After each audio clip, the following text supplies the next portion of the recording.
the problem with Elvis and a lot of artists is they self-destruct because they can't see it. It is not cool for an artist to wake up early and talk about discipline and have constant challenges every day. They want to live outside of that. They want to be able to sleep in late. They want to be able to do drugs and go to the right parties and all that stuff. It is not a part of their core persona to embrace those values, and that's what ends up killing them. That's what ends up killing them. Businessmen do a lot better. Okay, this is one of the areas where I like being a businessman. Businessmen do a lot better. Like real go-getters are going hard into their 70s after even billions of dollars. Like an NFL player or musician, his prime is like 21 to 27. Businessman, like some guys don't hit their prime till their 60s or even 70s. Like and they're still going hard. They're still going 10 hours a day, every day, 7 days a week. Because of that discipline, because of those creating the right games, because of that consistency, because of recognizing the reality that you can't, that progress makes you happy. Okay. They're high on the game, man. They're high on the game, and you have to play that game. No ifs, ands, and maybes. All right.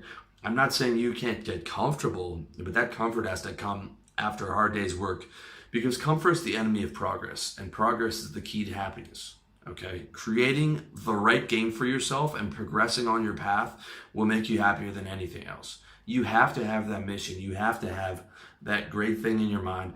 And when you actually accomplish that, or you accomplish part of it, you have to create new games for yourself.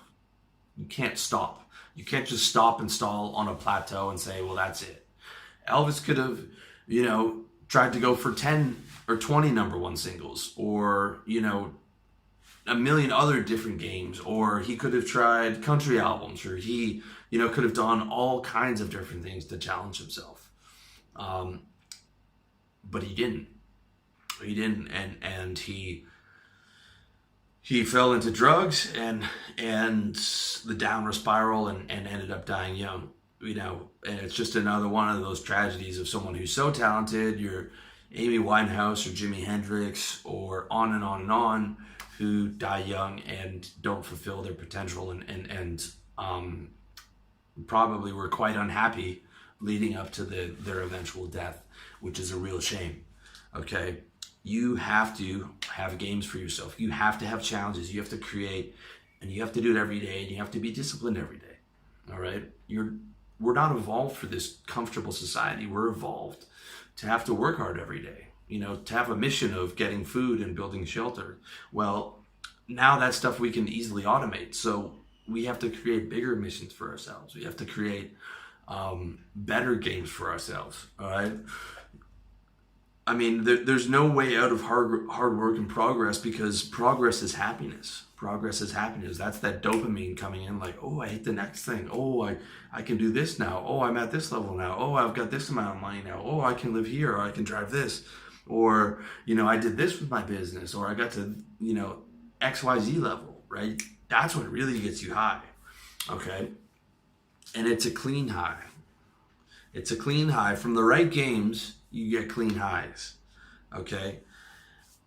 I'm not saying don't enjoy your wins. Enjoy your wins, enjoy your success, and celebrate, but don't stop, because the wheel of life doesn't stop rolling until you're dead. You always need to have new games, and the more games, the better. And good games get you that clean high. So the big one is the mission game. What are you on earth to do? What are you building here? What are you trying to do? What are you trying to accomplish? Then you can have the fitness game, the love game, the friendship game, the hobby game, the travel game. So you want as many of these games. So where you're looking up and your ideal day is like, oh man, I have so many cool things that I can do that I enjoy. So you're kind of like a little kid.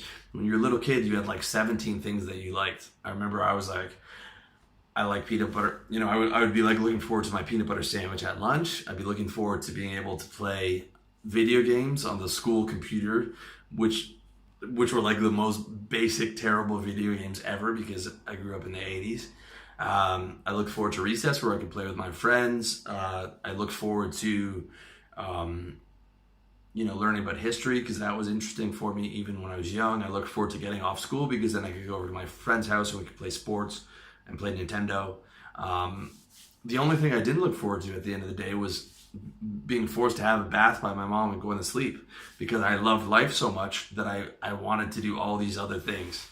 And that's sort of the way you have to recreate it. You have to have a bunch of games going for you, and you have to have that one big game, the mission game, where you're able to consistently, hopefully, level up for the rest of your life.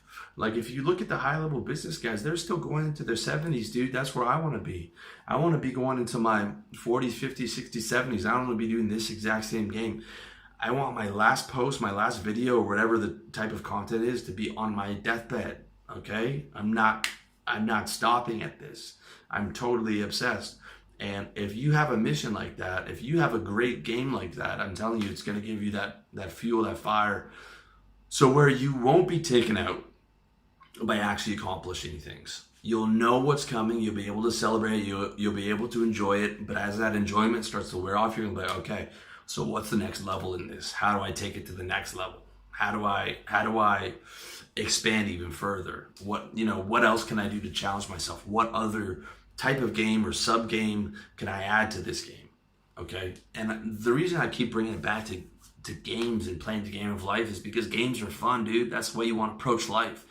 You want to approach it like you did when you were a kid, where it was fun to wake up and you had all these different fun things to do. That's how you have to try and approach it as an adult. That's why, like, these billionaire guys, they talk about, like, they're not making money for money at this point. They're making it because money is the scorecard. They're playing it as a game.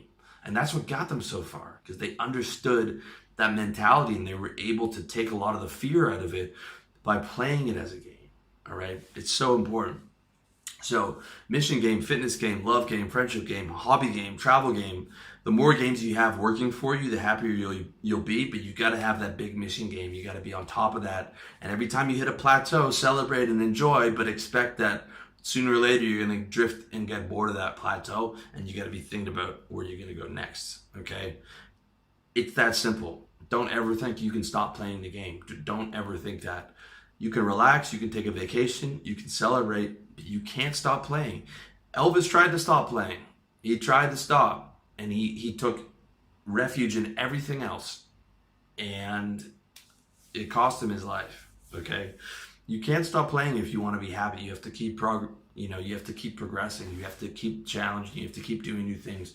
You have to keep creating things for the world. You have to keep being engaged. You have to keep getting up early. You have to keep being disciplined. You have to be on top of it, man. All right, so that's real talk. Okay, keep creating your games. Keep stretching. Keep disciplined, and keep progressing towards that greatness. Thank you so much for watching. Wish you all the best.